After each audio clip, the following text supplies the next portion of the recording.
ኢትዮጵያ ውስጥ የሚኖሩ አብዛኞቹ ህዝቦች የሚተዳደሩት በግብርና ነው።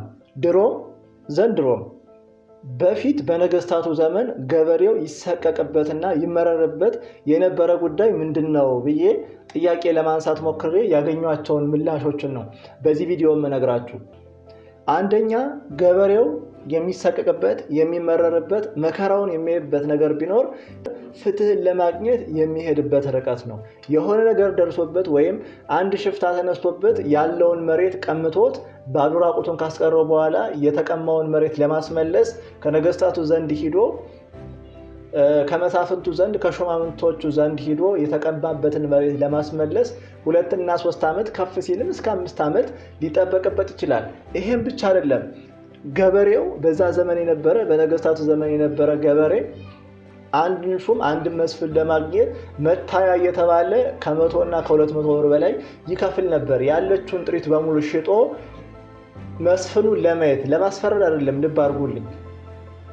መስፍኑን ለማየት ከፊቱ ቆሞ የፈለገውን ነገር ለመናገር መታያ ተብሎ አንድ ገበሬ ገንዘብ ይከፍል ነበር በነገስታቱ ዘመን።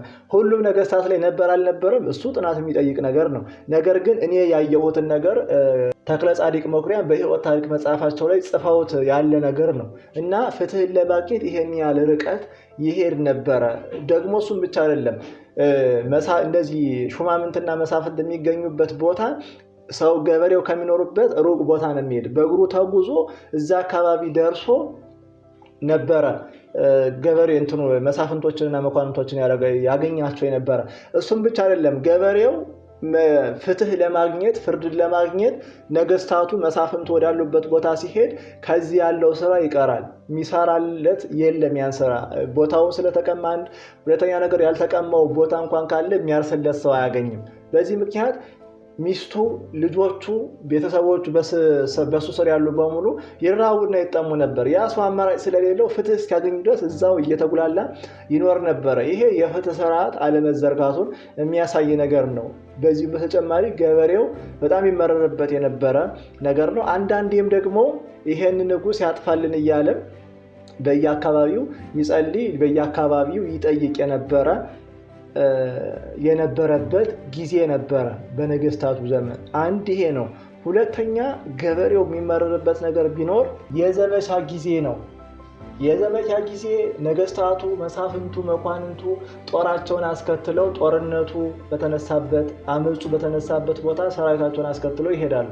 እዛ ሲደርሱ ገበሬው ነበር ያን ሁሉ ሰራዊት እንዲቀልብ፣ ያን ሁሉ ሰራዊት እንዲያስተዳድር፣ እንዲያበላ፣ እንዲያጠጣ ይደረግ የነበረው። ነገስታቱ ሲነሱ ዘመቻ ስንቅ ይዘው ይሄዳሉ። ነገር ግን ያ ስንቅ ብዙ ጊዜ ሊወስድ ይችላል። ስለዚህም በየቦታው ይመራና ያ ጦር ያ ወታደር ሙሉ በየገበሬው ቤት ይመራና እዛ ገበሬ ቤት ሂዶ ይበላል፣ ይጠጣል። ከፍ ሲልም ደግሞ ሚስቶቻቸውን እየቀሙ ያስነውሩባቸው ነበር። ይሄን የመሰለ መከራ ያሳለፈ ነው የኢትዮጵያ ገበሬ። ታስቡት፣ ኢትዮጵያዊ ገበሬ እንዲህ እያለ ይሰቀቅ ነበረ። ያበላል፣ ያጠጣል፣ ያልቅበታል። ሲያልቅበት ደግሞ እንዳውኑ ገበያ ወጥቶ የሚገዛ ነገር የለም። ገና አመት ጠብቆ ዝናብ ዘንቦለት ዘሩን አውጥቶ ዘርቶ አድጎለት አጭዶ ምናምን እንደገና የሚበላ ያ ሁሉ ከተበላበት አንዳንዴም ደግሞ ለዘር ብሎ ያስቀመጠው እህል ይበላበታል። አማራጭ ስለሌለው መከራውን ምሬቱን በሙሉ በልቦናው እምቅ አርጎ ይዞ ይቆያል። አምጻለው ቢል አላበላም ቢል እጅግሩ ይቆረጣል።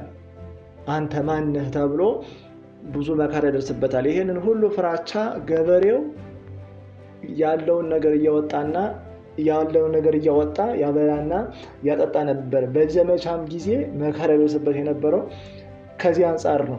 ሶስተኛው ገበሬው የሚመረርበት ነገር ቢኖር የግብር አከፋፈል ስርዓት ነው።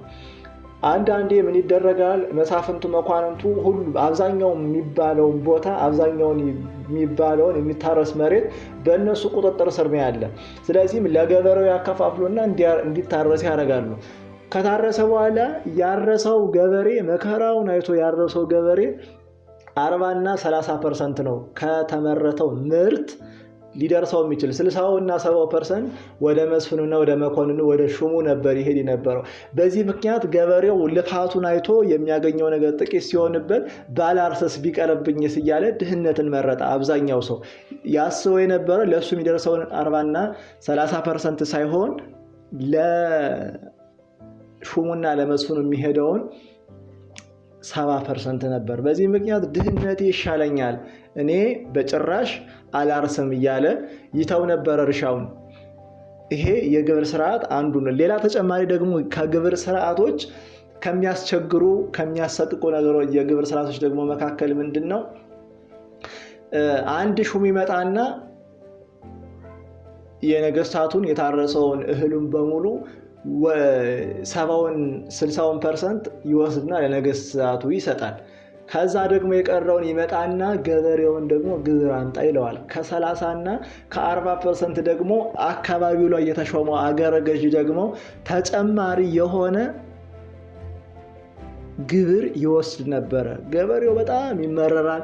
ምንም የሚያደርገው ምንም የሚችለው ነገር ስለሌለ ሁሉን ነገር ዋጥ አድርጎ ችሎ እግዚአብሔር ዘመኑን እንዲያሳልፍለት ይጠይቅ ነበር። ይሄ ነበር ገበሬው ይመረርበትና ይሰቀቅበት የነበረ ነገር። በቀጣይ ቪዲዮ እንገናኛለን።